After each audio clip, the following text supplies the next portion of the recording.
Hello. It's another video. Hooray. Let me see. I've been on testosterone just over 7 months. I think it's 7 months and 5 days or something like that. And I had my surgery 4 weeks ago tomorrow, my chest surgery. So I thought I'd give you a little bit of feedback on that. Speaking of feedback, thank you for everybody who's given me such brilliant feedback on my last video, the one with all the scissors and the Sharpies and the staple and what have you. That was great. We had a lot of fun doing it, and it would seem that a lot of people enjoyed watching it, so hooray. Anyway, I've got a big long list of things to try and remember to talk about, so please excuse me if I kind of disappear down into my list once in a while. Okay, let me think. I had my surgery in London at the Welbeck Hospital, which is a private hospital. Not because I have stacks of money, but because my PCT is generous enough to fund surgery through this particular place. It's very nice. It's a little bit like going into sort of somebody's kind of rather posh living room, which is a bit disconcerting when you're about to have surgery, but I got over that one. The staff there were lovely, really genuinely lovely, very friendly. No problems at all, very civilised. I had my own room with an ensuite, which was massive luxury, and I very much enjoyed that. I wasn't like really posh, but it was just the fact that I had space to myself, which was really important because I was shitting bricks, and I just needed a bit of space to shit bricks in private, really. Let me see, I got there, I can't even remember what time I got there. I got there in time anyway, I think I was due to go in, I was due to be there for about 11. I got there about 10 or so. And then I was due to actually go down to surgery about 12:30, I think. But it soon became apparent that wasn't going to happen. There was obviously a lot going on. And I think I eventually went down to surgery at about 3, which would have been fine, except I was starving. Because I wasn't allowed any food or drink or anything from the night before, so I'd had like a big meal kind of around about midnight on the Sunday night, and then just was really massively hungry, which is not good because I get really grumpy when I get hungry, and when you're feeling kind of stressed anyway, that's not very good. But hey, I'm not complaining, they got me in okay. I hadn't really thought about things like paper pants and compression stockings and hospital gowns, but of course, you know, guys, if you want to go down to surgery with any sort of dignity, forget it. I walked my way down to the sort of pre-surgery room. They didn't stick me on a trolley or anything, would have been a bit pointless really.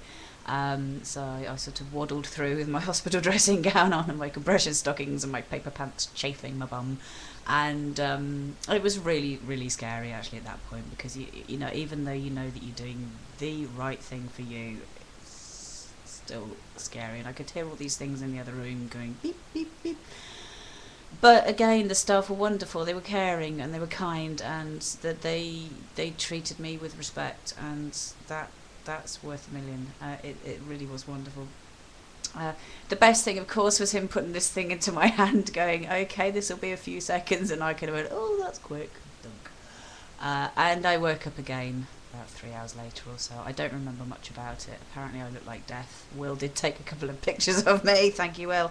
And yeah, I was just so coked up on painkillers, I didn't really know, I didn't care. But most of all, I was alive, which was stupidly, you know, something you do think about. Am I actually going to make it out of this, even though it's just surgery? But yeah, that was my biggest feeling of relief, was I'm still here. The next best feeling of relief was, thank God, I finally have no tits. It was just the best feeling on earth, thinking it's done, they've gone.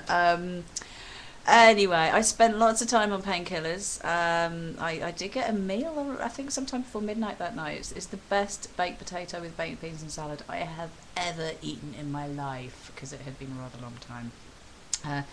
And again, sort of nice people looking after me. I left the next morning. It being a private hospital, it was kind of a case of, well, you leave by 10 o'clock the next morning, or we charge you another zillion pounds.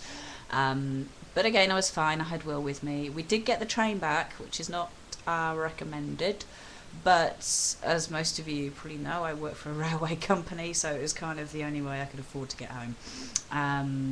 And that was okay. I had taken lots of tramadol, but by the time I got sort of 2/3 of the way home, I was really not that well. So if you can go by car, I would. Let me see. Pain going home. Oh, I got home and just went to bed and pretty much stayed in bed for a few days. With I got up, I walked around, went to the loo, stuff. But it was just easier to kind of just sleep it off really. I had terrible back pain and bottom pain. I'm convinced they dropped me in surgery at some point because I was really sore around there, and I think it's just because I was sleeping with lots and lots of pillows, and I just kind of ended up at a funny angle. But in some ways, that was more painful. It's bizarre. Let me see. I went home. No, I went home. I went back to London about a week later. I mean, I could have got my dressings changed at my local surgery, but I decided, actually, given my train travel kind of possibilities, that I'd rather go down to London and have somebody looking at me who had actually seen this stuff before, because I'm pretty damn sure my doctor hasn't, however nice they might be. And I got the shock of my life, really. I looked down at my nipples, and I was, there's that thing with nipples, you think, well, am I going to lose them? That's a big thing, because sometimes nipples just don't take, the nipple grafts. But, sure enough, they're attached. Hooray again. But they looked like these little kind of grey, shriveled, soggy prune things, and I just thought, oh my God, what have they done? What have I done? But then the nurse looked at them and she's like, oh no, they're really great, they're healing really well, see, they're warm. And yeah, sure enough, they were warm and they're fine. Regarding nipples, actually, I had misunderstood something massively. They talk about, when you've had a nipple graft, it says, the outside of the nipple will go dark and scab and then fall off. So, okay, but you see, I thought it meant like the outside, like the round bit. What I didn't realise was, of course, it means the whole damn nipple. So slowly but surely, my grey pruny things turned into grey pruny things with a massive scab on top, a black scab. It's like, oh no. Actually, the scab has started to come off. I think on my right side, actually, I now have a pink nipple. On the other side, I have a pink nipple with a big scab still on it, but it is coming off. But I suppose it shows however well informed you are, sometimes you can just misinterpret things. So yes, for a while there, I had 2 great big scabs. Like those knee scabs you get when you fall over as a kid, big chunky ones.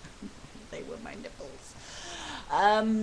So yeah, they're fine. They're getting back to normal. I'm kind of hoping they go nipple coloured again, because at the moment they're like baby pink and a bit shiny. But I really am not complaining. My scars themselves are fine. I've had all my stitches out now, and it's just a case of now I'm putting bio oil on and trying to get it all to be nice, and trying very hard not to stretch. I can't really stretch my arms much above there without feeling it, so I'm not doing, basically. My entire larder has kind of come down a notch, so everything's on the middle shelf. And I'm just trying to really look after them, because I think after all this effort, my poor chest deserves some loving.